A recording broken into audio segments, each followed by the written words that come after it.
Real talk, real talk, real talk, real talk. Good morning. This is Real Talk. Give it up for our hosts, Sonia Cheltenham and Bobby Smith.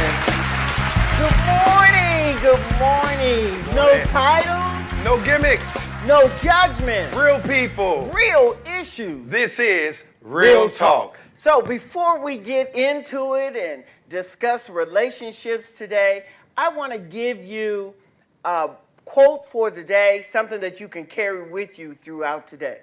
And that quote is, if you can't fly, then run. If you can't run, then walk. If you can't walk, then crawl. But whatever you do, you have to keep moving forward.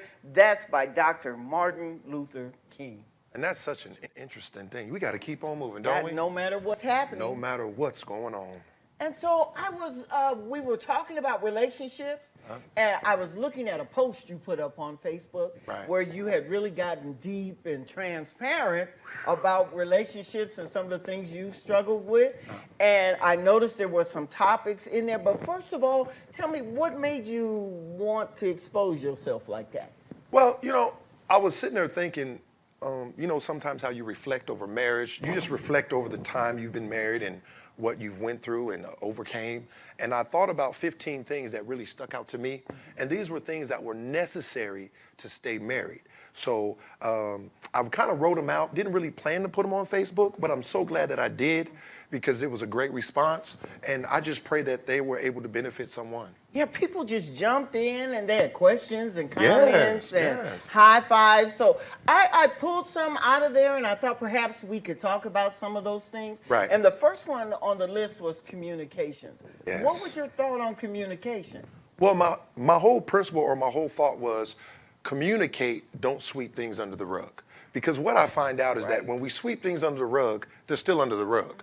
And eventually, you're going to lift up the rug, whether it's an argument or a misunderstanding, and you're going to have to deal with those issues. So the better you communicate, the less you have under the rug, and then therefore, the easier you can get from day to day to day. Because there's nothing worse than getting in an argument and someone brings up something from 2 weeks ago. Oh my God, yes.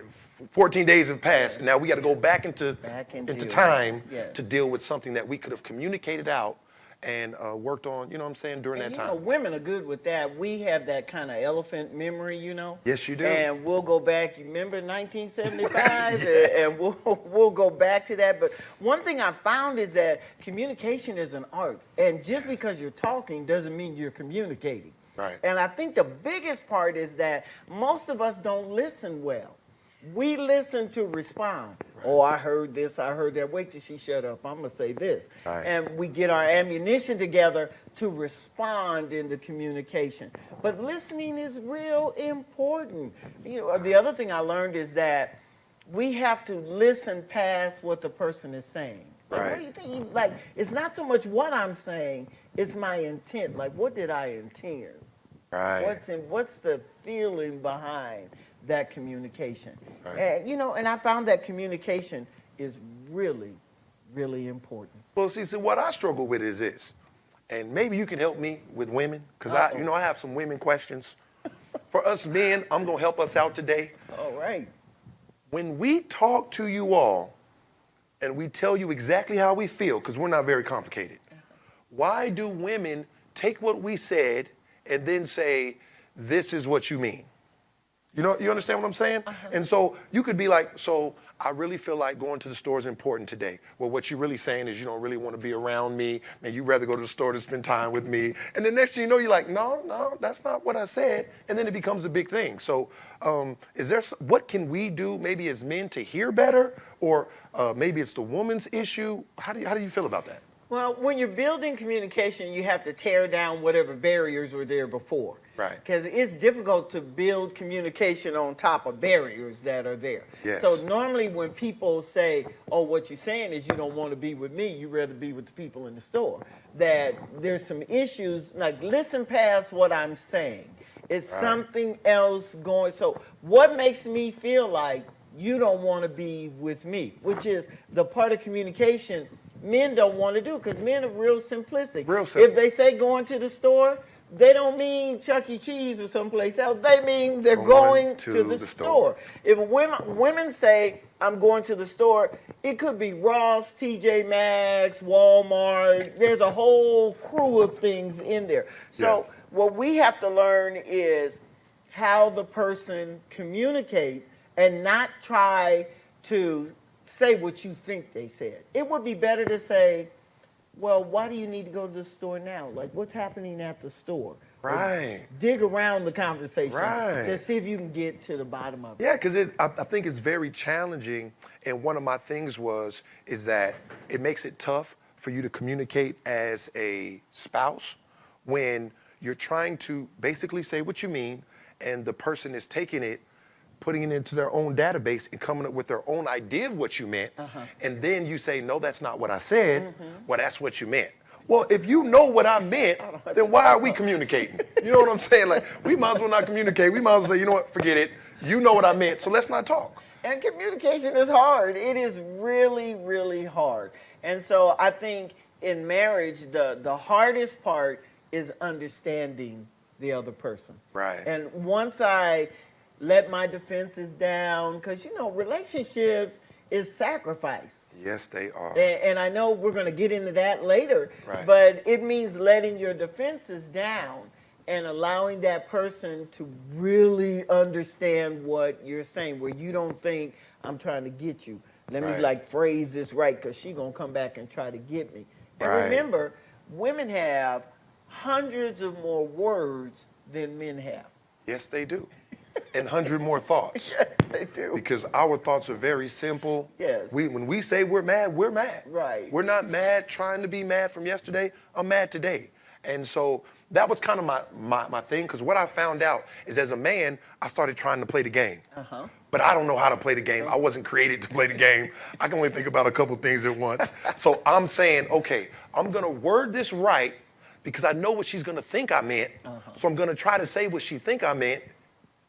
But then I end up saying the wrong thing, and then before you know it, the communication becomes an argument, and then we're back at square one again. So it's like you're building a strategy for talking instead of just being transparent. Right. And like, women talk from a base of feelings. Men talk from a base of intellect. So you intellectually just said, I'm going to do blah, blah. Bam, that's it. Clear, focused, straight point. Right. For a woman, she's talking about her feelings when she expresses something. So, and remember, a lot of the things that we do is therapeutic.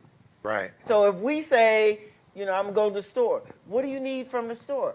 Well, I might not need nothing from the store. Right. I just want to go, I need And to go walk to the around. store. I just need to walk. Well, we don't have no money for you to buy a bunch of stuff. I didn't say I was buying a bunch of stuff.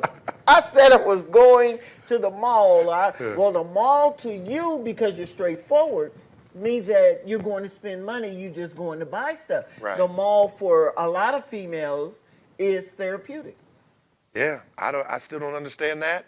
How you can go spend money and it's therapeutic. It's painful for me. Every time I spend it, I just like enjoying what I bought.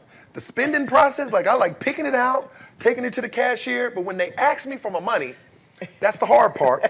And then when I get it home for men and we open it up, then we enjoy it. And you know, I don't want to make a blanket statement. All women are not the same. Right. Like some of my friends, like shopping is like, it's like a weekly thing. Like they need to go and do that. Right. And they could, well, I have a friend that can just walk around for hours, and she'll go to one store, look at stuff, have the woman hold it for her, go to another store, look at almost the same thing, have them save it over there for her, and we'll have hit 4 or 5 stores, and she will have not bought anything. Well, I don't get that kind of therapy, so I'm not a good girlfriend to go shop with. Mine is more directed. Okay, I'm looking for something. I'm looking for a certain color, and that's what I'm going to get. But I had to understand, if I was going with her, I needed her to get her therapy out. Yeah. So I so find shopping trips are therapy. Absolutely. And I noticed that because I used to take my wife shopping. We go shopping, and my wife would buy like 30 items. Well, she would take 30 items to the cashier. And as the cashier is swiping them, it's like she's really replaying, do I really want this? that, right. So I'm like, I don't think you really want that. Oh, well, I'll find out at the cashier. And I'm like, how does the cashier tell you what you want? And before they ring it up, they'll look at it. No, I don't want that. Put that back. And that's embarrassing to me. If I buy the wrong thing, I will pay for it versus taking it back. Oh, no, that's part of the theory. It's like loading Wow. up, and the more stress and pressure you feel, the more you load up on things that you're going to take up front. And then as you go through that process, because, you done looked at it, some people try a lot of stuff on because that's part of their therapy. Right. And then when you get to the cashier, my friend, we get to the cashier and she would say, oh, I don't want any of that. Put it all back. Right. So that's And a waste of time, but it's therapy. See, Absolutely. we have learned something today that shopping for women is not about per se buying all the time. Sometimes it's just simply therapy. And I think the biggest notion about communication is getting to know the person that you're with. Because even though we like to say all men are the same or all women are just, that's not really, really true. There's a nuance about all of us that's really, really different. That's different, yeah. So let's move on to the next thing that's Absolutely. on your list. We definitely can. One of the topics that I also discussed was love is not a feeling, it's a sacrifice. Wow. And I think for me, it was so big because when I first met my wife, I loved her based on feelings. And if I be honest, it was lust. I just thought she was pretty, long hair, brown skin. I was like, that's the one. And so I said, I love you, but I didn't. I just loved what she looked like, if I'll be honest. Right. And I lusted after her religiously. And in our minds as men, we call that love. We like, man, look, I love her, man. You see how she look? And I realized, I love her, look how she looks. That doesn't go. But that's how we think, because we know we're very visual people. Yes. But as I continued into marriage, what I found out is, man, love is hard work. It is. And it's a sacrifice, and you have to be willing to give of yourself. So how do women look at it as far as love being a sacrifice versus just a word? For us, we are visual too, but we're not visual to the depths that men we are. Correct. So we need to be attracted to people also. But where we touch women is with their emotions. We say with our heart, but it's really your emotions. And so if that person is saying what she needs to hear, Right. or if he's treating her in a way that she feels is special, Right. then you're touching her emotions. And so they leave from emotion that they call love Right. and get with someone. But really, love is an intellectual decision. Yes, it is. And it has nothing really to do with your feelings. We Exactly. do want feelings tied to it. Feelings have to do with the expression of love. But the act of love itself is an intellectual decision to love that person. Because what do? The honeymoon's great. What do you do when the honey falls off the moon? And it ain't nothing there. And you don't feel nothing today. And then if they've done something wrong, you may feel like you don't even like them. But we call it love. Like 'em. I don't love you no more. Right. Like, And what? that's exactly how people get married and then decide they don't love them anymore. Right. Well, love is a decision. And so if you're going to make decisions, and good decisions, they need to be based on reasons that are important to you. Yeah, and I think it's so interesting because how I found out love, and people, it's very cliche, but it's really true that you can't love someone till you love God. And so I was reading the Bible. This is when I first got saved, and it said, there's no love greater than this, that a man lay down his life for a friend. Right. And when I thought about that, I was like, that's not really a feeling. That's not based on attraction. That's based on me giving of myself so that you can benefit. Right. And so when I really started understanding that concept of love, I started understanding I got to be willing to give up something. Yes. And so I was willing to give up the streets. I was willing to give up a lot of things that I liked. Yes. So that me and my wife could be together. And I think people need to know in today's society that love is not a feeling. No. No. Love is an action word, and you have to show it. You have to fight for it. You have to wake up in the morning and say, I choose to love. Every day. Every single day of your marriage. Yeah, and it's the same thing with loving God and being in a relationship with Him. You have to wake up every morning and choose that relationship. Yes. Because it don't always feel good. Okay, let's not play church. Let's be real. Let's be real. It don't always feel saved. Right. You don't always feel blessed. And maybe you want a blessing over here, but the blessing didn't come. God didn't, He just said flat out, no, I ain't doing that. Right. And like you kind of upset because some people treat God like a sugar daddy.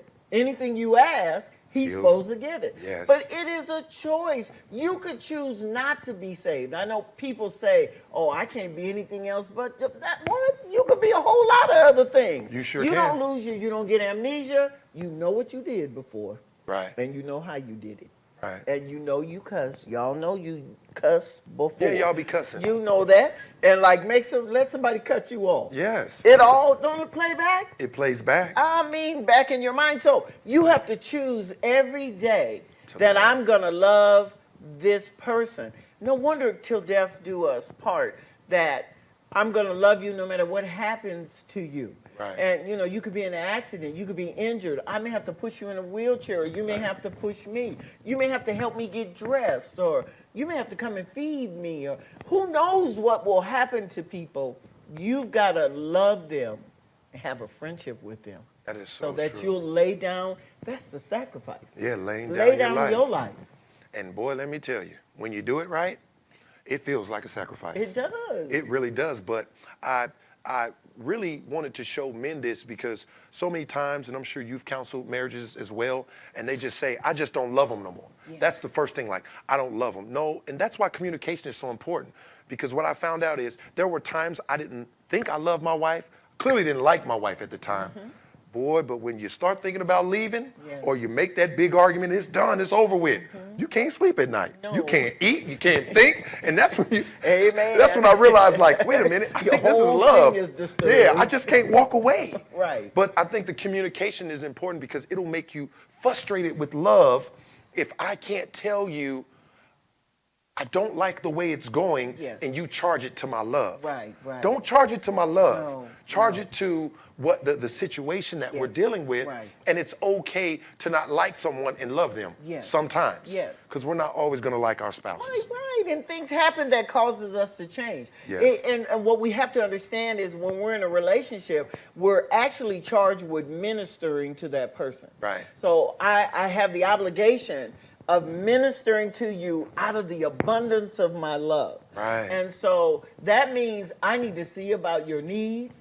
Yes. I need to take care of whatever it is that Yes. you need to, and everybody's different. You need to find out what that person's needs are. Right. And that not only do I need to take care of your needs, I need to take care of pleasuring you so that all of your needs are met. And that's part of the relationship. Right. I need to do it with no bounds or no holes and no drawbacks. Let me throw one other little hook in there. Uh-huh. And we're talking about relationships that are learning how to communicate. We're not talking about people who communicate with their fists, so they don't Oh, kick yeah, you no, that's or not threw love. you down the steps No, or whatever. no. You don't have to ask, does that person love you? Because the Bible says, love as you love yourself. You didn't hit yourself in the eye, Right. so why are you hitting me in the eye?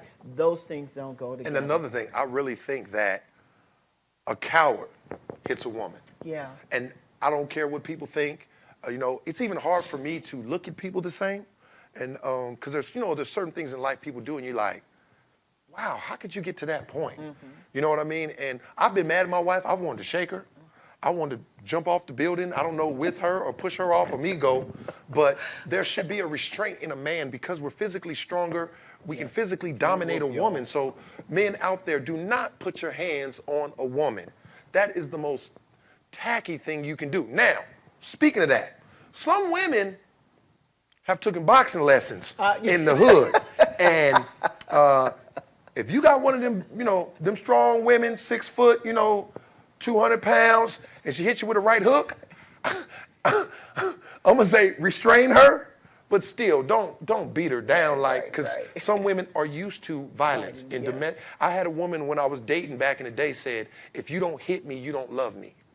And I said, if I have to hit you, it's time to quit you. Yeah. Because yeah. that's Somebody not my needs cup some of tea. counseling. So while we're talking about that, let's slide into the next topic. It brings us right into why we don't hit folks. And because we're not just communicating then, we're expressing a level of love Right. that keeps us, because you're not going to go over there and beat yourself in the face No. or kick yourself.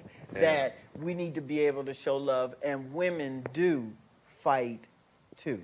And they fight dirty.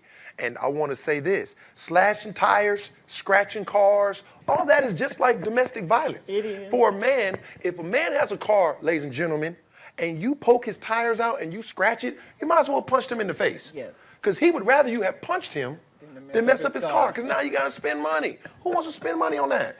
So you know, we need to be respectful a little bit here. You know what I'm saying? And show a little respect for men agree. love. I agree. Respect is a so huge look, thing. Pastor C, I know we've been talking about love, and this is so great. I'm enjoying it, and communication.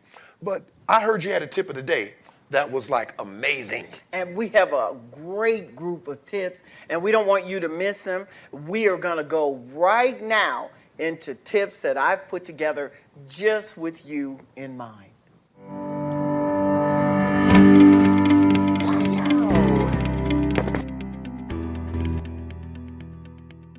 We are going to take a moment of clarity. I'm going to give you some tools for success, and as you clearly receive them in your mind, that they will promote you toward what you're destined to be. The first one is honor yourself.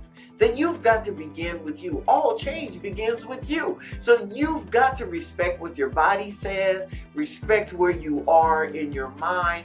You have to begin honoring you before you can honor me or anyone else. The second one is be open. Don't be closed off. Don't be shut down where you can't receive the good things that life brings to us.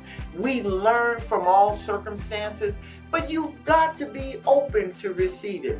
Receive what people say, receive what goes out of you. Be open so that you can get all that's out there for you.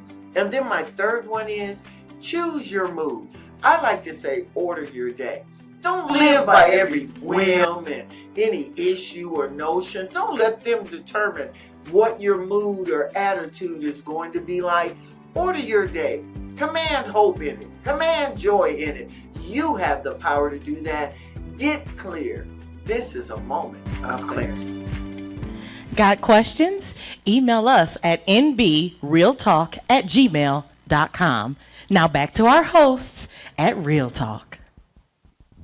Hey guys, welcome back to Real Talk. I hope you enjoyed those tips of the day. Before we get started, we do have something, a gadget here. As you can see, we have our red light buzzer. Now this is really for Pastor C because she loves to preach and dominate conversations. I'm sure her husband can relate. But so if we hit this button, what this button means is that we started preaching. And because we're both preachers by nature, it possibly can happen to us. So if you hear that buzzer, or if you feel like we need to push the buzzer, somebody say, please buzzer, and then that'll let us know that we have went into preaching because we just simply want to talk. Is that right? Yes, yes. So Pastor C, another one, as we can start to see, a lot of these topics are gelling together. Mm-hmm. And that's kind of how I envisioned it. One affects another and another. So another topic I talked about was respect. Yes, and that's a heavy huge, topic, and not huge. only respect, but the respect of creating boundaries and then realizing that some things are just simply deal breakers in relationships. Yes, yes. So like if you do this, it's over. Yes. So how do you feel about that when you hear respect, creating boundaries, and deal breakers? You know, what you find is interesting is if you're looking through the Word of God, that the Bible teaches us that men need respect, women need love. But the mystery in that is that part of love is respect, because it's hard for you to love me if you don't respect me. Right. So respect means that I need to give you respect just because of who you are. Right. Just because you're a person, you are given respect. And I need to do that. So why is it so easy for relationships to lose respect? I've counseled so many people, and it's like they respect strangers more than they respect their spouses. Why is there such a breakdown in that area? When you get in fight mode, everything falls by the wayside. Huh? Like when I feel that you're my adversary instead of my advocate, Wow. then it doesn't matter what I say to you. Wow. You're my enemy. Okay. And so we're in the house together, maybe taking pause breaks to love one another. Then we break out and we fighting again.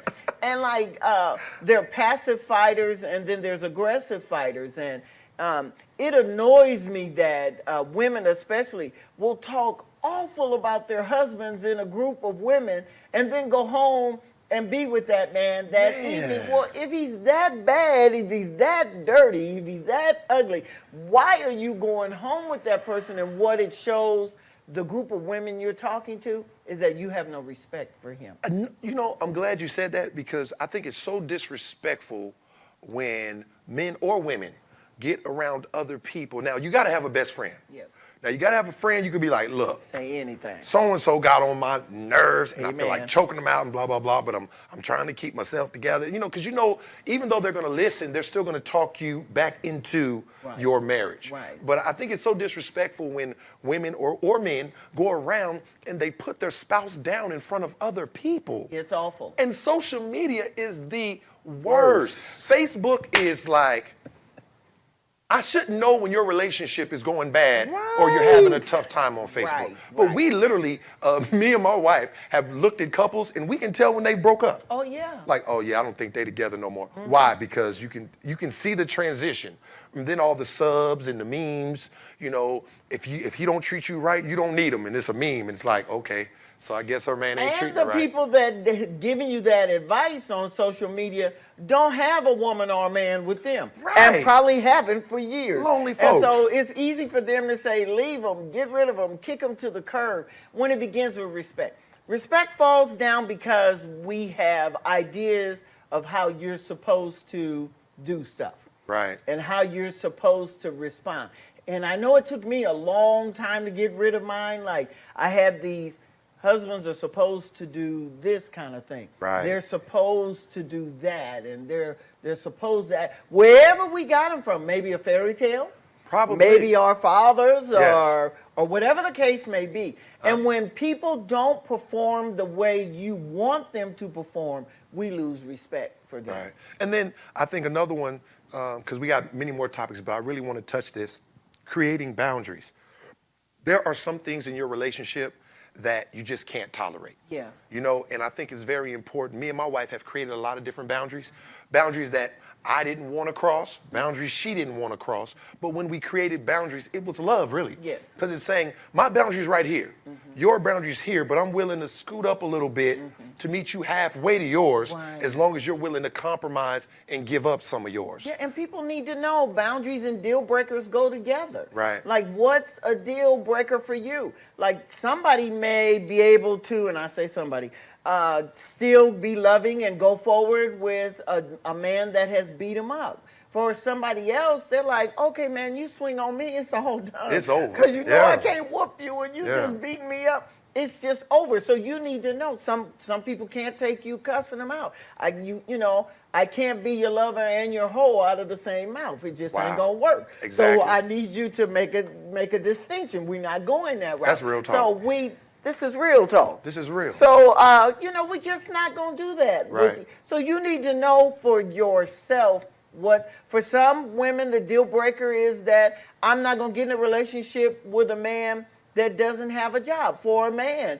the deal breaker, I'm not going to get in a relationship with a woman who doesn't have a job. Right. Or that their credit is under the rug. Whatever your deal breaker is, don't get in a relationship with you and then go, you got messed up credit? Yeah, I can't do that. What? I Yeah. thought we was going to buy a house. Always gonna work it out. What? But you know what? Funny thing, it goes back to communication. It does. Like expressing. My wife told me when I was out in the streets and I was selling drugs and doing all that, she said, it's a deal breaker if you go to jail. She's like, the jail broke us up. I'm not visiting. I'm not doing that. Good for her. So when she told me that, in the back of my mind, when I was in the streets, I'm like, and if I get locked up, it's over. I'm like, I'm gonna have to find me old sugar mama to write good letters. Listen to this. And let me say that, do not, women, and just on sidebar, Right. don't be dating these dudes in prison that you don't know that you met in prison. If he starts preaching, I'm going to hit the button. Yeah, But go ahead. If that happens, but I'm just saying, because, people fall in love with inmates, and It's true. I don't understand. But again, having that understanding what boundaries are, and then understanding that there are deal breakers. Yes. I know one of my deal breakers is finance. Yes. If you continue to mess over our finances and you don't appear to be financially willing to move forward, then I can't deal with you, because you can't mess up my house and my bills and you know what I mean? Homeless. My foundation. Yeah, I'm not going to be homeless with you. If you mess all our money up and we lose our house, you have to find you somewhere to stay, because I'm going to find me somewhere. This relationship is over. And we need to get that straight up front. Up People front. need to have that conversation up front. Exactly. Because everybody doesn't handle money or finances the same way. Absolutely. There's usually one person in the crew that has a better grasp of finances than the other. My husband does 100% better than I do. And along the way, in our 46 years, that I had to come. 46 don't make me hit the button. years. Don't make me hit it. I say Come on 46 back. years. That's a long Come time. back. That's a half a come century back. Yeah. almost. Oh, You got some See, get ready to experience. get deep. Come back. We got 62 years of experience up here. Now, so you really can't make a mistake that he handles finances well. He don't have a problem with saving. I'll start saving and go, well, you know, we could go and do. Wow, this sounds like I familiar. wanted to get an outfit for this event. Yeah, but we saving for For for this, that. right. And I know that we decided together that we're saving for that. Correct. But I can be pulled another way and venture off. So for me, it is better for him to set the boundaries for the money and what we're gonna do, because he does a better job. It could be your wife, whoever. Oh, it's Don't me. get- I'm the one that saves. Okay. Yeah, I'm gonna tell you a secret, and this is a tip for all the men. I was able to go to, I think it was Jamaica or one of those trips, by saving dollars and fives. So if you had a 20 and you bought something, if you got $1 or a 5, you can't spend it. You got to put it in the shoebox. Yes. And we literally went on a trip with shoebox money. Yeah, he does that all the time with Yes. change and quarters. Oh, yeah, I and got change He got collections. this whole Oh, yeah. system deal going. Absolutely. And when we get ready to go, he take it to the casino or whatever and cash it in to get dollars and That's stuff. it. So our whole spending money was what he had put in a box or a bottle for the whole, year. Whereas with his wife, she's saying, okay, well, I'm going to do this over here and that over there. And I Right. go, are you figuring out what we're doing? He go, I already got it. Already got it. So that just tells me, and so be humble to one another. Don't be, I'm the man and I run this stuff. Right. Lose that so that you're able to love, you're able to communicate, you're Yeah. able to respect, and you're able to set boundaries for one another. Very important. And so Very important. the next thing that was on our list is forgiveness. Wow. Woo! Forgiveness is huge. Maybe you wouldn't be surprised, but on all areas of our life, I think people don't realize that God has given us the gift not only to receive forgiveness, but to give forgiveness, and it sets free the person Right. who is forgiving. Right. It is something that if you could just let it go. And I think the interesting thing about forgiveness is what you want that person to do to make you feel better is wrong. Yes. You want them to make you feel better, but you're in control. You're in control of how you feel. Yes. And so what I found out is I've held unforgiveness toward my spouse, and at the end of the day, all it really becomes is a cancer in a Yes. sense. Yes. And it just slowly eats at you. And even when you should be happy in the relationship, you find yourself going back to that thing. That's I don't real. even know why I'm happy. Yeah. You sitting at the table eating good and yeah, but look what she did. In your mind. Yes. And so it traps you and it keeps you in a place. It does. So it's so important. Like one of the greatest lessons I've learned in marriage is be willing to forgive. When we first got married, we were young and we had drug stuff for years and years and years into our marriage. Yes. And we kept it going and it just seemed like you were walking around in a cloud, and then, but once I said, you know what, I am done with this, I forgive you, I'm moving on, nothing changed for her. Well, probably dealing with my attitude and all that, but I was free. Yes. Yeah. And forgiveness is for you. It's not so much for the person that you're telling them, I forgive you. Right. It is absolutely for the person that is doing the forgiving. Correct. And it just frees you. It frees your mind. You can't do forgiveness with conditions. Right. It's got to be free. Gotta Now, be free. I'm not saying that if somebody has physically abused you or stabbed you or whatever the case may be, that forgiveness means that you guys have dinner next week. That is not what I'm saying. Right. Forgiveness means that you let go of the animosity, the bad attitude. And forgiveness also means that you don't have to keep company with that person. Now, that might be hard, but if you are in a place where you can't take the interaction, not them, you can't take the interaction, then you need to let it go and back off until you get in a better place. And then I think too is that when you're dealing with forgiveness, you have to understand that they don't have to say I'm sorry. No, they don't. Even if we come now in marriage, you need an apology because Yes. you're living together. But there are so many people who are saying, I'm not going to forgive them until they apologize. Yes. You do not need a person's apology No. to forgive them. It really starts with you. Yeah, you need no conditions. And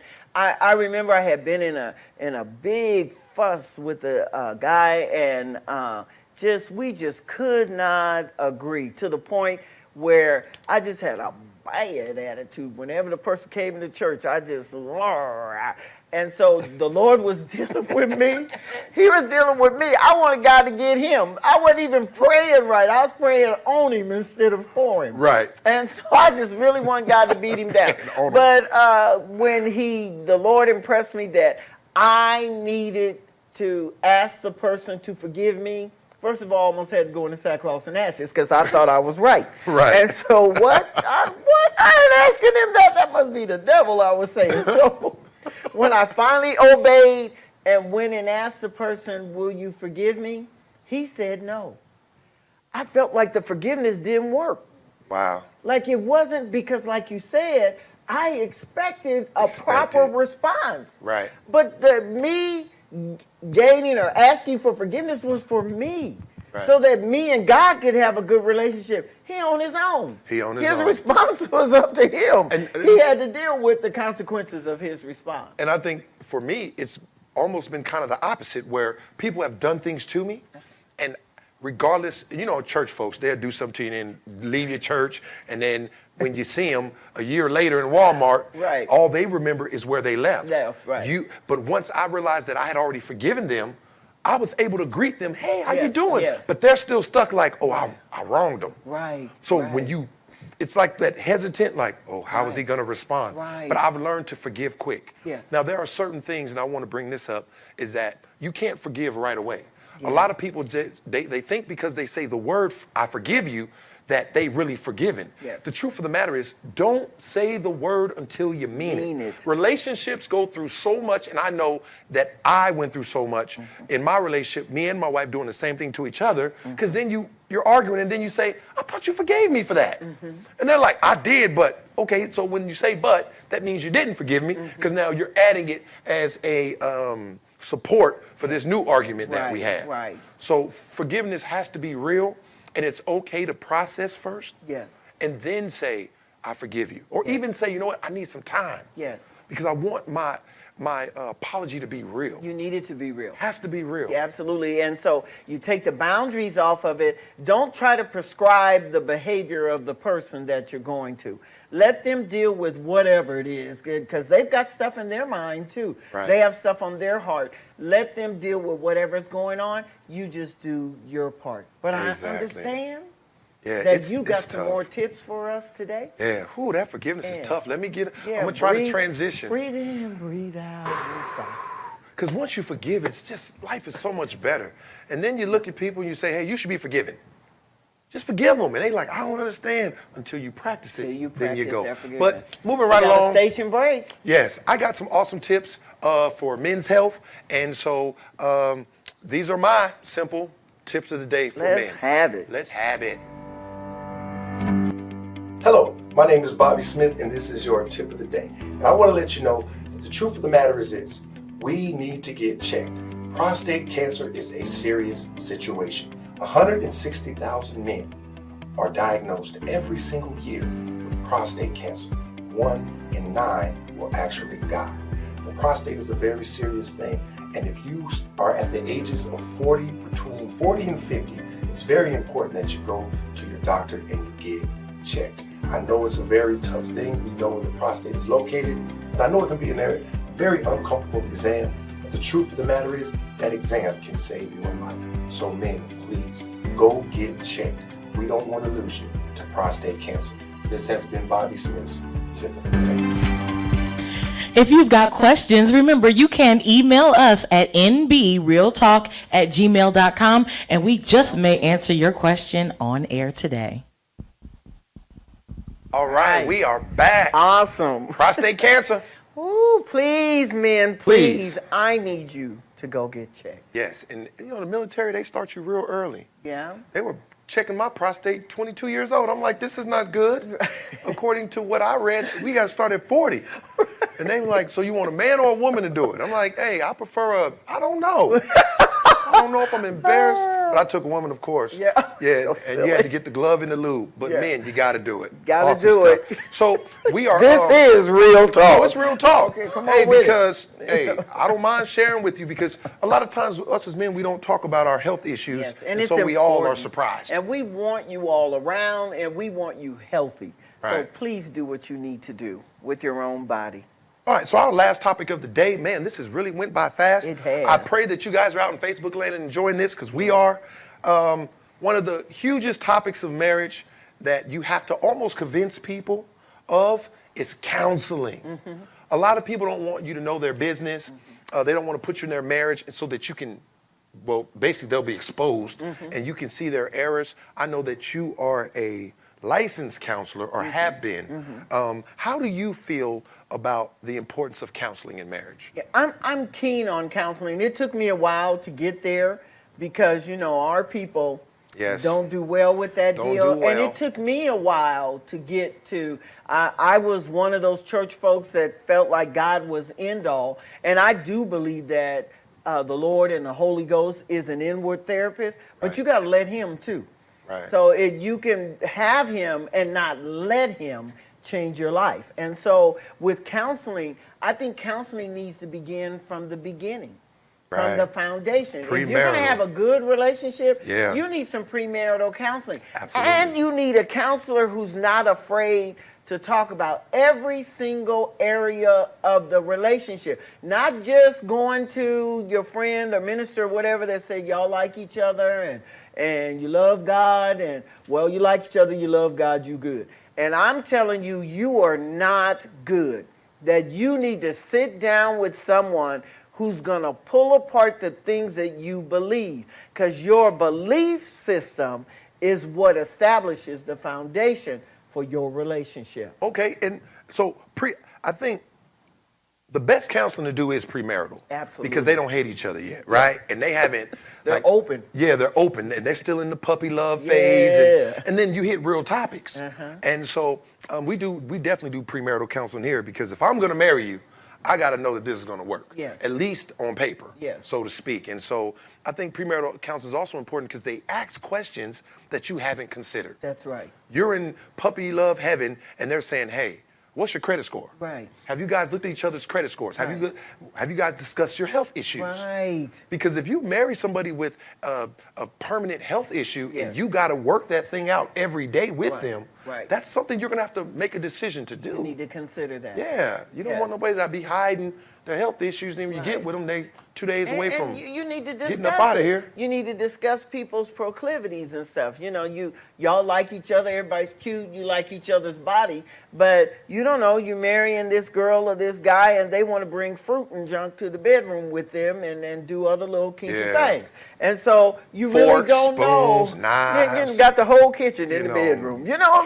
real talk. Yeah, so you need to have a conversation about that, like we talked about boundaries. Yes. You need to know the boundaries for your body. Like, okay, we're not doing everything, okay?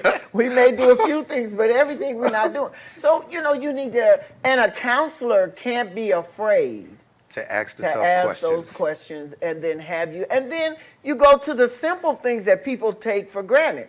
Like I was talking to someone earlier and especially if you were raised by old school parents like me, Right. and that there were men jobs and women jobs. Right. And that there were jobs that my brothers did, and then there were jobs that we did. Women Now, I did. always thought the men had more So fun. you mean like roles? Because they In were roles in you had to play. relationships? Is that okay? And so that they did the outside and the lawn and the cars and all of that. Right. And we did the inside and the cleaning and the cooking and the ironing and all Right. of that. And we had specific Life roles. was so easy back and then. And then after life evolved and you run into people in Evolution. relationships who don't care about some of the stuff you thought was necessary for, you to survive. I'm glad you brought this up. Quick, this is a hot topic. All right, come on. Right? Roles. I believe that we are, now when we had roles, I know some of them weren't fair, right? Gender roles, women weren't getting their equal. Right. But there has to be roles in a marriage. And it seems like now, this new day and age, the women, they're like, oh, I don't cook, you cook. I don't really clean up, you clean. Like, they're just killing roles totally. Well, there's no prescribed place or someplace in stone where I say, I'm going to get married. What am I supposed to do? And somebody grabs something and go, okay, this is your role. Right. That's not correct. The roles are established by the two people who are going to get together. And like you Right. said, that's why premarital counseling is important. Very They important. can dig around and say, well, sir, what do you feel like your role is in the marriage? And Right. it's coming from you. What do you feel her role should is? be. And then vice versa. Ma'am, what do you feel his role should be? And then you can say, well, I'm not doing all that. And then like with my husband, he'd say, well, wait, that's what they have mechanics for. I'm not a mechanic. Right. I don't know about all that. Man. All I need to know is I ain't where working to on no take car. it to the mechanic. Exactly. And my problem was we came from two different mentalities. Right. Because my parents were poor. And so Right. they had a poor man's mentality is that he's got to fix everything himself, that unless breaks. you just really love working on cars. Right. But he felt like he had no option for fixing the car outside of doing it himself. Whereas marrying someone who has a different idea, you need to get with the idea of that person that you're trying to marry. Yeah, and that's so important that you talk about it ahead of time. Yes. Because you can find out, like, funny story, me and my wife had an issue with headboards. Oh. Because in my house, if you have a bed, the bed should have a headboard. The headboard makes it a bed. I agree. My wife says, you don't need a headboard to have a bed because you're not sleeping on the headboard, you're sleeping on the mattress. I said, well, it's still not a bed if the headboard's not there. Then she said, well, can you still sleep on it even though it don't have a headboard? Yes, but it's not technically a bed now, it just becomes a mattress on the... So we had a knockout. Because I felt the kids should have headboards. Yeah, I do. Because that's the house that... You grew up She said, that's what I do too. But that's how I grew up. But she didn't grow up that way. And now that I think about it, do everybody got headboards? I know we do. But the thing I is forget that what they have, but that we have seems them. like such a small or trivial thing that can become a mountain. It can become What? huge. That's and so almost divorce-worthy. We need to discuss that kind of thing. Ahead of That- time. Does that matter to you? Is it important to you? Do you, my husband said, well, I don't care who cooks, but I don't cook, he said. I don't know how to cook, and I'm not learning how to cook. So Right. I don't cook. Well, I cooked, but for him, it didn't matter if I cooked or the restaurant cooked. As long as somebody cooked. Because you're dealing with a man who was raised in a different level than I was. So I had to make some changes in that Right. and to meet, as you said, come together in Right. terms of what we believed about, Those things, what and you then do. they even get deeper. Had a situation where, you're counseling somebody and it's about the children. And I asked them a question. I said, do you guys believe in circumcision? And the guy thought it was kind of a crazy question. Like, what is circumcision? Yeah. And the woman said, well, I'm Muslim. And I don't know, I'm not here against Muslims. I don't know how real this is. I'm just telling you the story. She said, I'm Muslim and we wait till the men are old enough to decide for themselves. see. And I was like, whoa. Like as a baby, you don't remember that. As a grown man, that'll hospitalize you. Okay. So the guy looks and he says, no, that's crazy. If we have a boy, he's gonna get, circumcised a week after, after he's born. And that became the deal breaker for them. Because their Christian versus Muslim belief Yes. they started realizing that they were more different than they were willing to accept. And they let the marriage go. And it's the pre-marriage. so important. Very that important. You can't make somebody join your group or your religion or Right. your belief.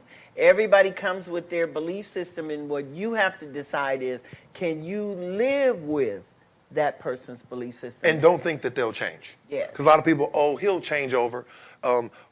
Christian women date, men that are not Christians, and they say, he'll move over. They don't move over. No, you're going to end up in trouble, and you're going to end up frustrated. Yeah. And so, we've got a few questions from our onlookers, and so if you have questions, be sure to put them out there as we move forward. So I wanted to hit one more thing on this counseling thing that really kind of got me, kind of startled me a little bit, and it was about how do you feel about marrying people broke? Like, the hardest thing I can do is when I marry two people that I know are broke. Broke, and their credit scores are not in place, and you really can't see a future with them establishing themselves as a married couple financially. How do you feel about that? Okay, from my perspective, if people come to me for premarital counseling, Right. that it spans about 6 months or so. Right. And so as we go through the counseling process, part of that process is you building goals for the success of the marriage business. I can understand So now when I got married, and I think I was 19 and Ed wasn't too much older, we was both broke. Right. So, we just was. Now, he was better off than I was. I was still in college. He had a job. And so everything was based on his ability to take care of the two of us. Right. But like if you 39 or 45, I'm talking about that age, like you and already you established, broke, and you got you kids. don't have no job, and y'all done had kids, and so like that's a pain point Yes. that we need to discuss in there, because if you're doing bad by yourself, you don't want to do bad together. Exactly. And so we need to make, now I wouldn't say don't get married, y'all just terrible.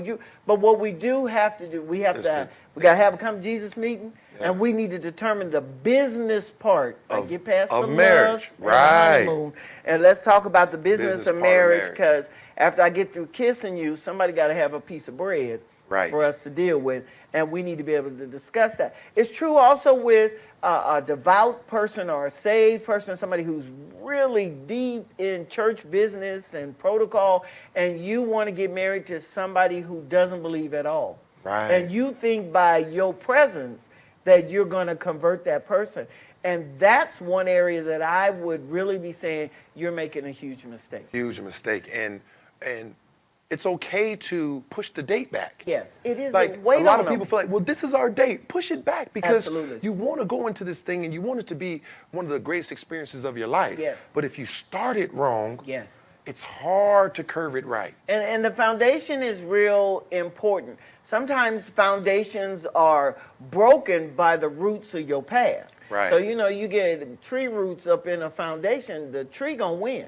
Right. It's gonna crack that foundation. So you need to be able to hear what a person has gone through, and the big thing is that women more easily will talk about like abuse and rape and that whole thing. Right. But men are abused and raped too. Yeah. It's just men don't come to the table talking about it like women do. We're going to And have that so- as a topic. Oh, 'Cause just that by is a tough itself, topic. because man, why you like beating up the table and punching holes in the wall? You're not Right. just mad. Something else is wrong. going on. And so many times, and you were like really loving when you were trying to get this person. Now you got this person and you're like distant. You just, let's have a quickie and let's call it a day. Right. And like, females need love and they need affection. Hey, we do too. And okay, I'm sorry. Men All need right. love too. Don't buzz me. Don't buzz me. We're I'm not sorry. as, mushy, but, when we fall in love, Okay, that's then when we you need mushy. it.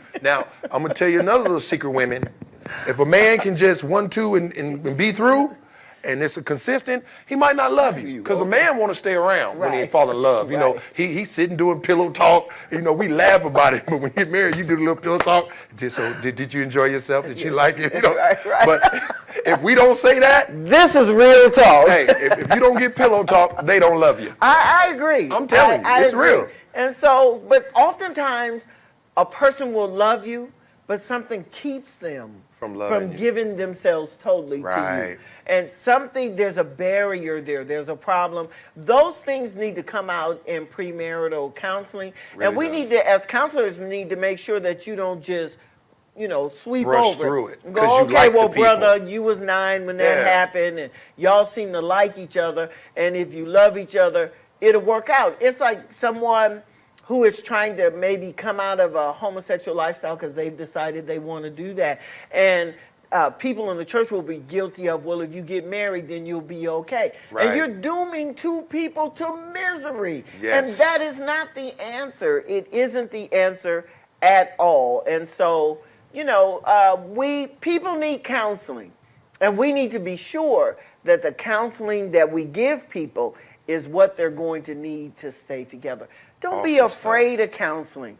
If your pastor is not equipped for that type of thing, then the pastor needs to have people that he can or she can refer others to. Don't be ashamed at referring people. Right. I know that there are some issues that come to me that, especially that deal with men and some things that are going on. I have a list of folks that I will refer that guy to, and you need to talk to a guy. You need to see what's going on with him. And then there are levels of mental health that I don't do that Don't any deal longer. with, right. And so I have a list of people that I send those folks to get the medication they may need. And y'all take your medicine, please. I Please take my take high your blood medicine. pressure. Y'all take Crazy folks medicine. out here, they act like they don't need no medicine. You better Until take God heals you, Take something. take your medicine. Please, So I please. understand. Looks like we got a light going on, that we got some questions out there. So Oh, man. This has been good. this has been real good. I'm I hate to scared cut it about off. questions. I know. Because people ask them questions, but they need to know. They need to ask. And the beauty of it is we're not going to let everyone know who you are. We'll just probably say what city you're from. And so I want y'all to listen to these cities, single people. When these questions come crazy and they from these different cities, don't marry nobody from that city. Find you a different city with good questions. See, there we go. Just a thought. All right, so questions. What do we got going here today? All right. Our first question is coming from Las Vegas. Las Vegas. And this question says, how do you deal with a side chick who has had a child with your husband outside of your marriage and has always been disrespectful toward you and displays fatal attraction tendencies? Wow. Now that's a question. A side chick Real talk. that's getting on your nerves, Yeah. and she's a stalker. Well, here's what I'll say. Okay. From the man's point of view, is this a woman asking this question or a man? Or you don't know? I can't tell, sounds but like a woman's it question. looks like it's a Yeah. woman. To be honest, that's not your responsibility. The quick answer is, it is your husband's or male boyfriend, however the situation, side chicks, so they got to be married. It's your husband's responsibility to fix that situation. And he should respect your wishes concerning it. However, you got to be realistic and realize if you accepted the extra baby, then you got to accept some drama that comes with it. Yeah, I don't disagree with you. I think, first of all, the female has an attitude adjustment that needs to occur. Because just the way she framed her question makes us aware that she got some issues. She got some issues. And perhaps the girlfriend may have caused the issues, but I agree with you. If he's married to you and he stepped out of the marriage and had a baby with someone else, the fixing of that infraction stays with him. But remember, Counseling. You need counseling. we absolutely need to get to counseling, and I want the wife to understand that there is an innocent person in this deal. Baby. Okay, everybody else is making grown folks decision, Right. except the child. Right. So you need to get some counseling so we can get a communication and a respect level going there, and that you can decide if you're going to move forward in that relationship or you're not going to move forward. You certainly don't want to stay in a relationship just to make his life miserable, because what you're going to do is make your life miserable. The big payback. Oh, yeah, we're not going to do that. But seriously, like, I got a baby mama, even though my son's grown now, so she's technically not my baby mama no more. I'm done with those rights. But when I married my wife, she had baby daddies. Mm-hmm. And I'm just saying that because people understand that better. But I handled mine. Yes. She handled hers.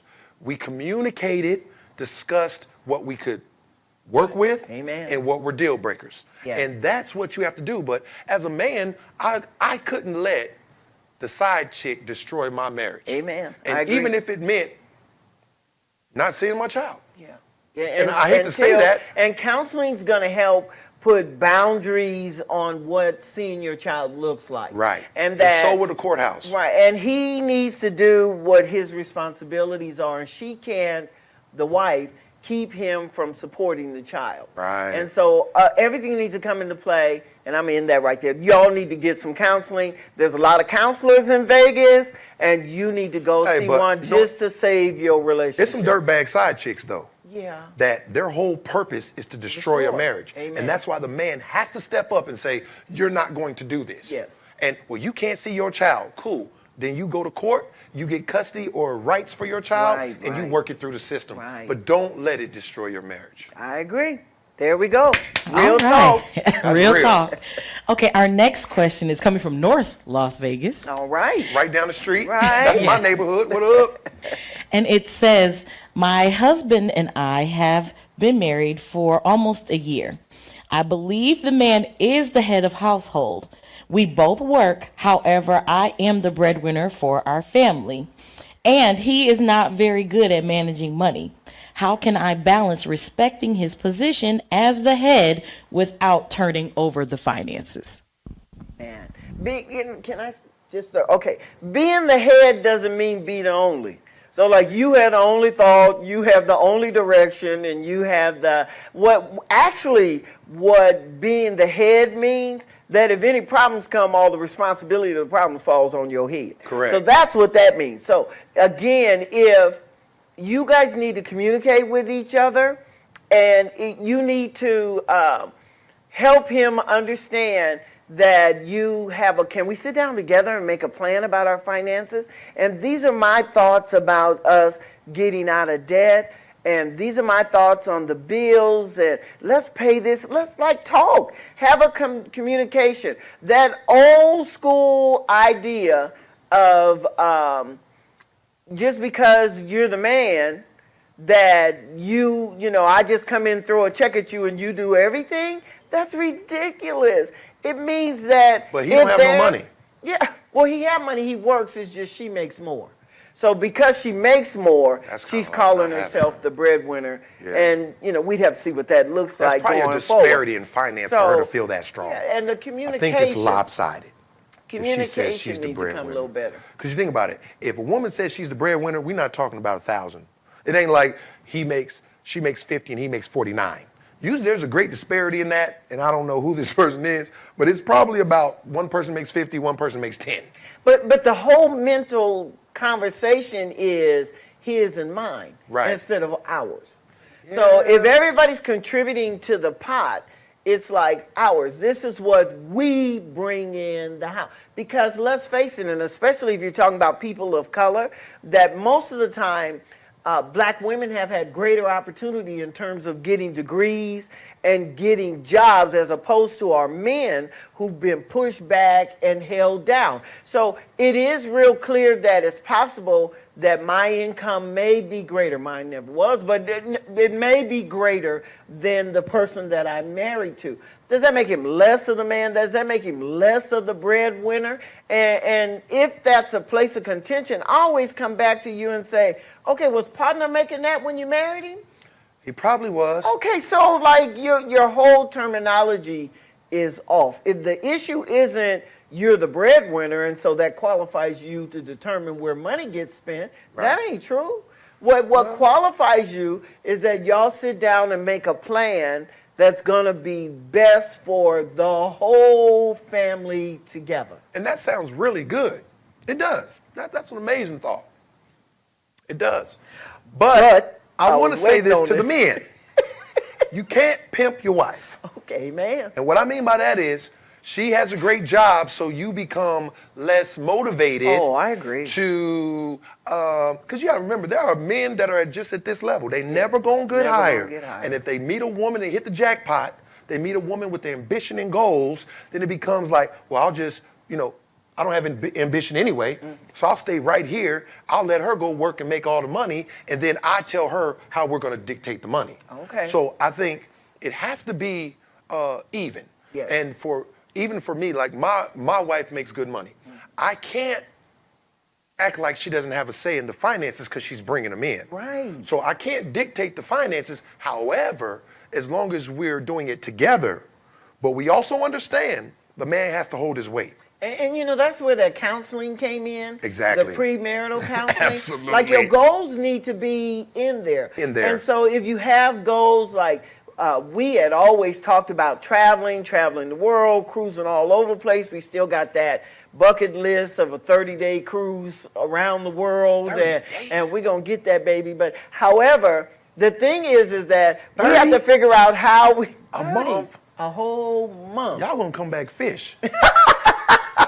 I don't think humans should be in the water 30 days stop straight. at ports. There's ports. You Oh, okay. stop Why along would you the stop? way I'm at like, different 30 places. days? But we love the ocean. That was our goal. It may not be everybody's goal, but that was ours. And so he couldn't just go, okay, well, I'm going to sit back. I'm going to get back at home, put my feet up and go, figure it out, honey. How we going to make this trip? Right. We both have to gotta struggle work and get, together. and it would be if you want to get a house or whatever the case may be.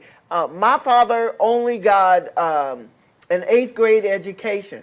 But and so that limited him in what he was able to go do. and do. Right. Now his intellect was really great, but he had no degrees or whatever behind that. And so he worked construction most of my life. But even when construction was down, because it's Construction is good money too. Feast or famine. That's right. So on the famine It times is when the feast or weather famine. was bad, Right. my father would be doing other jobs, and he would be doing a lawn business. But I He don't was think an this the kind of ambitious guy. man. I don't think this the guy that they're talking about. Well, I think this guy, because think about it, if he was a hustler and he had ambition, like I was saying, then she wouldn't be able to throw the money thing in his face. Women throw that in men's faces when they don't feel like the man is ambitious enough. okay, but I'm going to circle back. Now, I'm not trying to give him a way out, but please I'm don't. going to circle back to the Marital. counseling. Right. That your ambitions and goals need to be established up front. Now, if partner tell you, I've always been in construction and that's, I like it. I ain't doing nothing past that. We work when we work and then we don't have no But work. when you feast, you and better I save. just, You better get that shoebox. So she needs to decide, can you live? With that. Believe what he is saying. Don't think that you're going to make this person an entrepreneur if he doesn't have that type of mind. It's just not going to happen. All right, we're going to move Next on. question. I hope y'all got something out of that. We're going to work that one. We beat that up. Y'all worked that one good. That was Okay. good. Okay, so the next question, this one doesn't have a place on it. Let's but make up a place. This is from Anchorage, Alaska. There we go. To Alaska. This one says, parenting is difficult. Sometimes I feel like I'm too mean to my kids while others think I'm too soft. How do I balance that? How can I get them on track with this distance learning without having a mental breakdown? Ooh, well, since I have distant learners in my house, first off, you can't be too mean to your kids. Yeah. I think these kids you need to be mean to them. I try to be mean to mine every chance I get. Because Real talk. Don't Real send talk. your kids to spend the night at his house. please don't. Go ahead. I wake my kids up in the middle of the night and just scare them. He is not And telling I the also truth. let them know that this is not their home, that they are visitors for 18 years, and so that they need to figure it out. But no, in all honesty, I think it's hard for everybody. First, all right. Second off,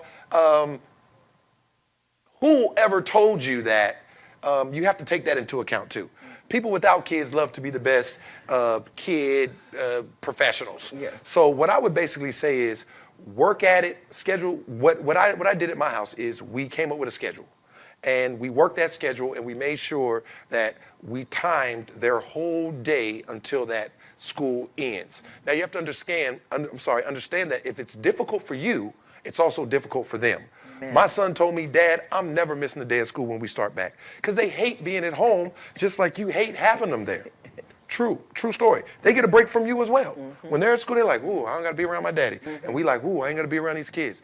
But really challenge yourself as a parent to really work in that arena and come up with a system that both of you decide, if your children are old enough to speak for themselves, that both of you can decide that works. And also, don't make it about work, put a little fun in it. Because kids need, kids need breaks. Uh-huh. I mean, they need breaks. I cook them lunch. You know, I give them water while they're working. Anything you guys need, I try to facilitate them because this is just a tough time and that's a tough situation. It is an awful time. And the thing about it is that none of us have ever done this before. We've Right. never done COVID before. We've never done a shutdown before. And so we don't have like a prescribed way for you to do this because we've never done this before. But I agree, kids need boundaries and they need a routine. And the routine needs to be the same every single day. That's the thing about school. The routine is the same. Every day you go to school, you have to establish a routine. If you work, you have a routine at work. Right. And you do the same routine the same way every day. Establish that with your kids and give them some grace. If you give them grace, you're going to give yourself some grace. That it's okay. The teachers are not getting it right.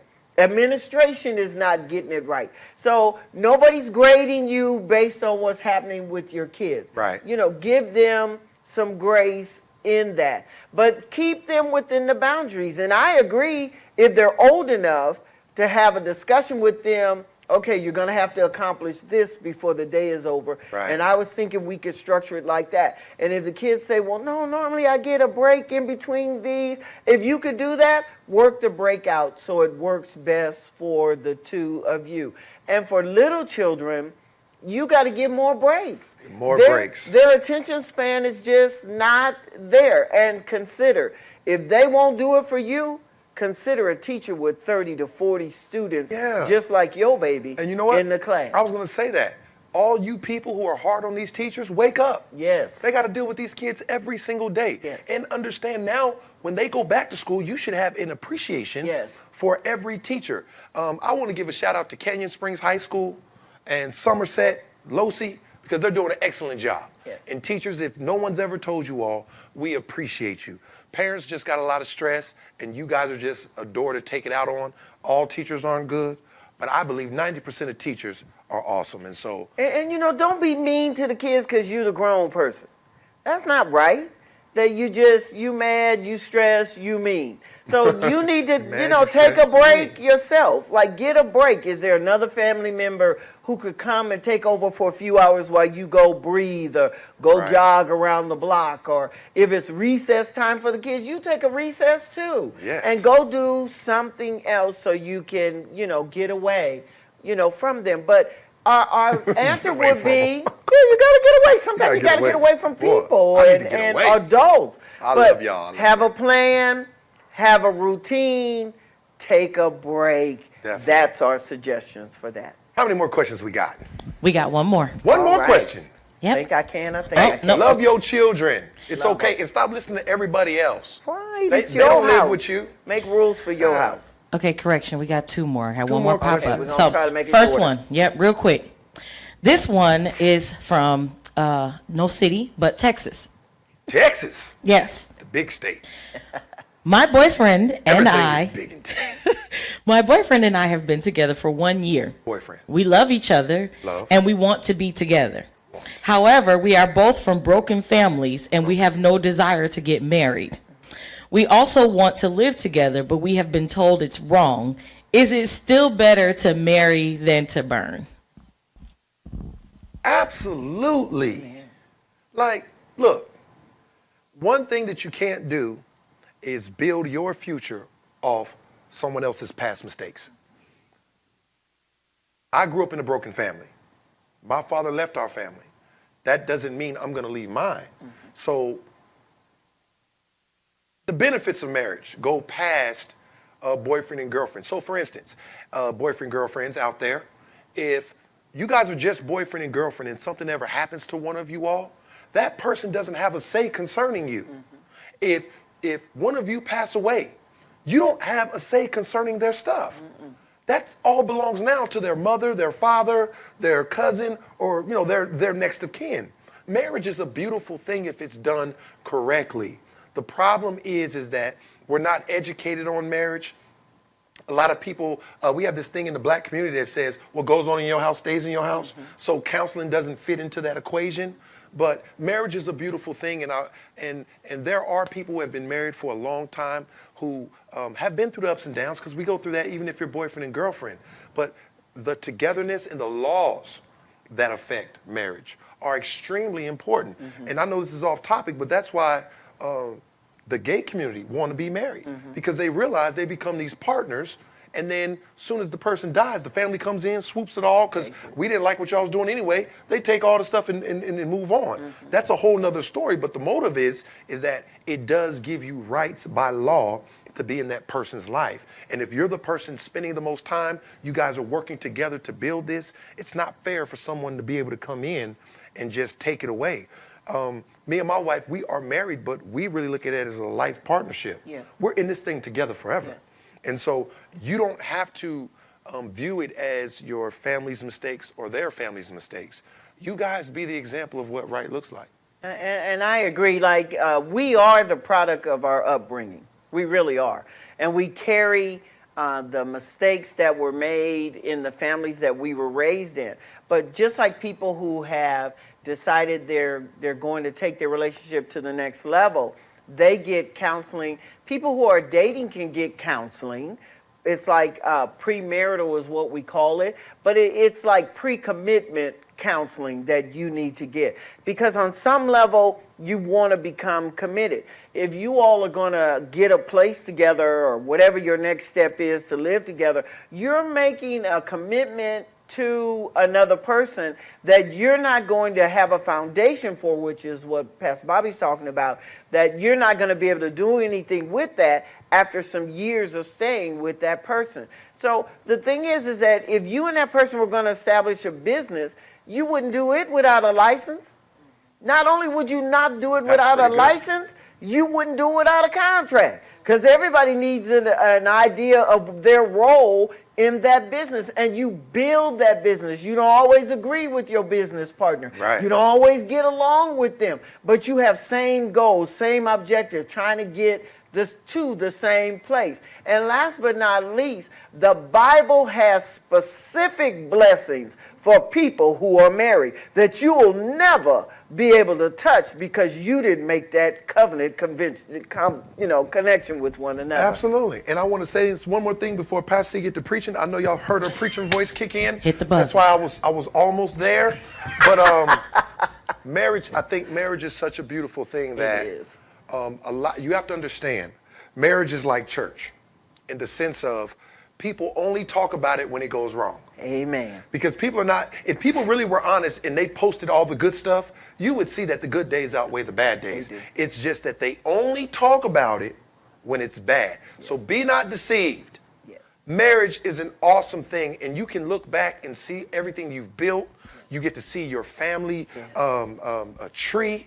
Like now I got grandbabies. It's just a beautiful thing. It is. But as long as, this is one thing I was going to say. You can get out of a boyfriend, girlfriend real quick. Yes. Walk off and leave them. Marriage, you don't get off that easy. Yes. We done built all this and you just go, I'm out. No, man, we got to get a divorce. Yes. And that comes with stuff like child support and Alimony. alimony. And so there's things that you've built together. Don't let somebody off easy like that so they can just, I'm out. And walk away and you stuck. You better sign them papers. Yeah. Amen. Well, we got one last question. One last question. And this one is from North Las Vegas again. North Town. And it says, I am single I want a serious relationship. How do I begin to date? I haven't dated in years, been divorced twice. Whoa. I don't want to jump into a relationship just because they say they love me or be gullible. Right. Where do I meet men I know in church, LOL, and are dating sites okay? I keep getting the player ones or the great pretenders. Wow. I wouldn't say that just off the cuff that church is the ideal place to meet somebody. Not Now, necessarily. I would say that it probably trumps some of the other places you may go to. But just because a person is in church or go to church doesn't make them qualified for a great relationship. And the thing is that being single, you're in a great spot, you're in a good place. Dating is so hard. My heart goes out to anybody in this era, 21st century, think so? trying to date. I think it's just I would- awful. I think you can be a pro at it if you do it right. But How many I more think, women there are than men? If you're a single man, you would be doing great right now. my thought on that, real think talk, so. my thought on it is that I think before you are ready to date someone, that you need to turn in and figure out who you are. Absolutely. Otherwise, you said you've had 2 divorces. Oh, for so 2. on some level, you made a mistake, I guess, with those people. So if you did it twice, it means you're repeating the same thing again. And so you need to find out what your motivators are. Like, what are you looking for? Like, what do you want? And what is your ideal person? It has to be more than 2 legs, height, and some jeans. We need certain things that these people bring. What do they 2 bring to the legs, height, table? and some jeans. And then what do you bring to the table that will cause or establish a great relationship? Get you a mentor, get a coach, so that that person can figure out what you have done in the past to remind you that you don't need to do that going forward. Right. And and I'm gonna be quiet, but women have a syndrome of Yeah, you rescuing. close. You close to the buzzer. Uh-oh. Hold on now. Go ahead, rescuing. Wait, women have a syndrome of rescuing men. And we Yeah. just think by our presence, we can make them better. And instead of just believing, like, you showed me you toe down, I need to believe you toe down. Like, you got a bad attitude about stuff, and you have all these misplaced ideas of how women ought to act and perform, and I'm thinking giggly that I'm going to change his mind or make him better. That's not happening. You find a woman who has like a welfare mentality. She don't want nothing better than where she is right now. She don't see herself ever getting off Section 8, and it doesn't matter to her. You walk into her place, they won't let you in because they don't clean up. I'm telling you, partner, that person is going to bring those habits into the relationship. Well, you need to figure yourself out. And here's first. another thing. This going to sound real bad, what I'm about to say. But it's just a little thought. Okay. Some people have to realize who they are. Right. And you can't date above your number. Did I tell you about my number system? No. All right, it's completely wrong, but I'm going to express All it. right. Help us, Lord. I've been delivered from my number system. At least he knows it's Yeah. not right. So, But go hey, ahead. y'all do know this is real talk, so these are thoughts, all right? Right. But I believe that you Not should fact. be honest enough to look at yourself and give yourself a number. Okay. And now the number's based on finance, your looks, and what you have. Okay. Because if you have a lot and your finances are kind of low, we can work with that. Okay. Right? You just need somebody to keep it going. So if you're a 6 and you out here attracting 8s, So is the scale 10? scale's 10. Okay. If you're a 6, you got to find a 5 or a 6. You can't go into the 8s and the 9s because they're above you. You know what I'm saying? And I think sometimes if I think relationships, like, people do each other favors, and then some people are balanced. Okay. You know what I mean? But if you're 0 for 2 and you've been dealing with people that are maybe too low or too high, that's something that you have to really address. Like, I look at myself as an 8. I'm talking about when you look at everything. Okay. All right. I was a 10, I fell off. I got older. Grades kick in, you kind of lose points. You depreciated? Yeah, you do depreciate now. That's why if I was ever single, you ain't gonna find me with no 25-year-old woman. Like no. I need to go down to my numbers. You know what I'm saying? You got to stay within your means. But you got to stay. But in all honesty, that can be a problem because in the theory of that, forget all those numbers. I'll just joke. But you're looking for something that you don't necessarily benefit from. And sometimes we want this perfect person, or we have this list of all these things we want this person to be, but that person comes with a lot of extras. Yes. I want this tall, dark, handsome man with a nice car and this and that. Yeah, but he's also a player, a dog. Find you an ugly man. That's what I suggest. You go find you a 2 that got 10-level stuff.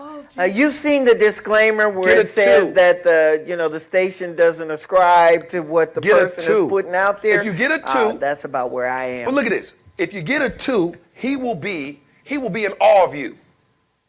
Now you're gonna be a little ugly, and you're gonna have to it's gonna be hard to look at him. But hey, look what the Bible says: sore on the eyes. Now you're trying to pull me in with the scripture. Squint, but fall in love because ugly men love for real. Shout out to the ugly men. The previous statement was based on ugly men don't have Bobby no choice. They gotta love. They gotta love hard. And now those of Real Talk and Pastor Sonia Cheltenham. Ugly men dress well too. So I'm not ascribing to none of that because I think beauty's in the eye of the beholder. And so that's how you know if they're ugly, because you know your where levels. We may be thinking that person just looks awful, the person that's pursuing them or with them may think that they are just ice cream. See, that's a good answer. But the truth is, find you an ugly man. The women their standards are too high. You want these, okay. I'm the first tapped out. Tap out. I tapped him out. We're going to get somebody else in there. But ugly men, I'm with you. I do think that... ugly men act up too. Yes, they do. You saw Urkel got Laura. Whatever we going but Laura liked Stefan first. Did you watch the Nutty Professor? Did you see his wife? Shall I hit the buzzer again? I'm going to hit the buzzer again. I'm going to hit the buzzer again. So, I believe dating is hard, but I think that you can accomplish what you determine you needed. One thing, after 2 marriages that so you don't agree with failed, that theory? I don't agree with the numbers. But however, I do think you need to figure you out. That part of his statement I agree with. Right. You need to figure yourself out. And you need to figure out what you bring to the table. I agree with that. That's true. And then after that, you can determine what about lower your standards a little bit? It depends on what part of the standards you're trying to lower. If you have realistic standards. I'm talking about how they look. That's a standard. Okay, yeah. So if you like a guy, you like those model-looking guys, you got to go with a dude that work at the dump that got a garbage truck face. I work hard for a living. Maybe he's better because you tried 2 model guys. It didn't work out. All right, this Real Talk done went real crazy. So I'm not trying to do all of that he's saying. So I will reiterate, get you a coach that can help you through relationship issues. And what the coach does is remind you, like a basketball coach or whatever, that you still flipping your hand when you're trying to make that shot. You need to correct that and come over the top like you're supposed to so that you can make what you're trying to do. And I'm saying you need somebody who look at you objectively and say, you need to change those standards. I'm not going to say lower. I'm going to say change, tweak, adjust them. And that they become realistic for the person that you are. Sound like they need to renew their mind. Every person that I tell about my number system, no one agrees with that. But I think secretly, that's the real secret. I wonder why nobody agrees with it. We're not going to go with that. This is Real Talk. I know there are people that makes sense to some people out there. Okay, I'm going to find them. I don't know where they are. But however, it does. We're about to bring this to a great close. Yes. And we've had a great time. Do you have final remarks, or would you like me? You know what? Ladies first. All right. Please have your final I truly enjoyed our discussion on relationship. We know that we can always go deeper and further. We are going to be talking about other things as we go forward. I love communication and the respect piece. And I enjoyed talking with you. This has been great. I want to give a shout out to Q Glam, which is Kiana Rankin, who did my makeup, and a shout out to Darby's Heritage with Bree and Stephanie, who did my hair Y'all are awesome. I want to thank our staff, our prompter, Tammy, and all of these great and creative people who are in the room who made us look like we know what we're doing. Awesome. Well, I guess it now comes down to my final remarks. First, I want to say I'm willing to throw my number system away because clearly it's not user-friendly. Thank you, God. But it does work. And then the second thing I want to say is, again, please check, get your prostates checked if you're over 40. It can definitely save a life. You want to catch that while it's early. Again, Yes. 1 in 9 men die from prostate cancer. 1 in 9 men, die, and 1 in 9 men are diagnosed, and 1 in 41 men die. So that's very important. I know we laugh and joke a little bit about relationships, but the truth of the matter is these topics are very important. They are. And they really are designed to keep relationships going.